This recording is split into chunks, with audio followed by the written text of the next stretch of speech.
দেখাত তেনেকুৱা যে অকল যোৰহাট লোকসভা বুলি নহয়, আপোনাৰ চাওক যে উজনিৰ এটা আজি 10-12 বছৰ ধৰি ৰাইজে জীয়াতু ভুগি আছে, যিটো নেশ্যনেল হাইৱে। তেওঁলোকে কয় যে দৈনিক 12 কিলোমিটাৰ 20 কিলোমিটাৰকৈ হাইৱে নিৰ্মাণ কৰোঁ, কিন্তু আমাৰ জাজিৰ পৰা আমাৰ শিৱসাগৰলৈকে যিটো নেশ্যনেল হাইৱে, সেই ৰাস্তাটো এতিয়ালৈকে সম্পূৰ্ণ হোৱা নাই। সেই গতিকে চৰকাৰখনৰ কিছুমান মানে যেনেধৰণে কাম কৰিব লাগে, সবকা সাথ সবকা বিকাশ, এইটো যে হোৱা নাই সেইটো দেখা পাওঁ। এতিয়া মানে যিজন আমাৰ মুখ্যমন্ত্ৰী, তেখেতে নিৰ্বাচনৰ সময়ত কেনেকুৱা অত্যাচাৰ কৰে, সংখ্যালঘুসকলক কেনেকুৱা আপত্তি কৰে আপোনালোকে দেখিছে।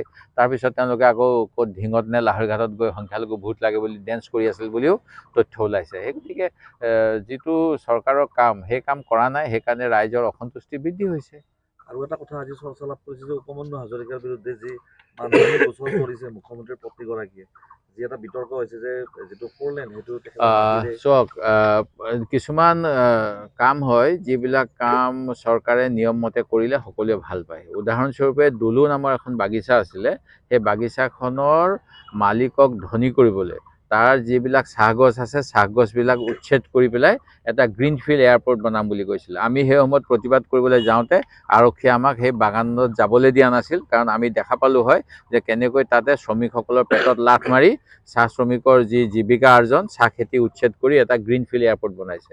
প্ৰকৃততে গ্ৰীণফিল্ড এয়াৰপৰ্ট বুলি ক'লে নতুন জেগাত হ'ব লাগে, নতুন, কিন্তু তাত থকা ব্যৱসায় ধ্বংস কৰি তেওঁলোকে যাতে মালিকক পৰা কমিশ্যন ল'ব পাৰে মাটি বিক্ৰী কৰিলে, সেইকাৰণে সেই কামটো কৰিছিলে।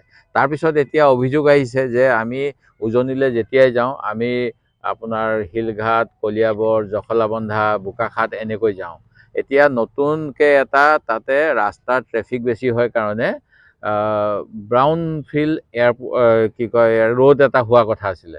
ব্ৰাউনফিল্ড মানে যিটো এক্সিষ্টিং ব্যৱস্থা আছে 2 লেন, তাতে মাটি অধিগ্ৰহণ কৰি সেই একেই দিশতে একে জেগাতে 4 লেন বা 6 লেন কৰাৰ ব্যৱস্থা।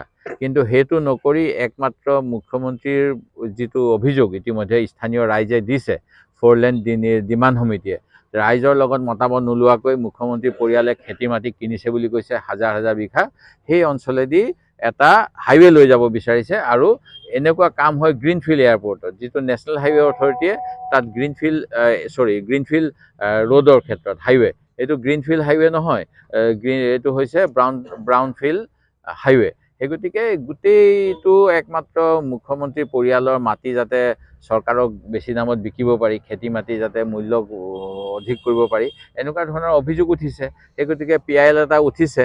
আৰু আমি ভাবোঁ যে মুখ্যমন্ত্ৰী মহোদয়ে বা যিকোনো মানুহে যেতিয়া শাসনত থাকে, ৰাইজৰ মতামতক উপেক্ষা কৰি কাম কৰিব নালাগে, ইয়াৰ ফল ভয়াৱহ হ'ব।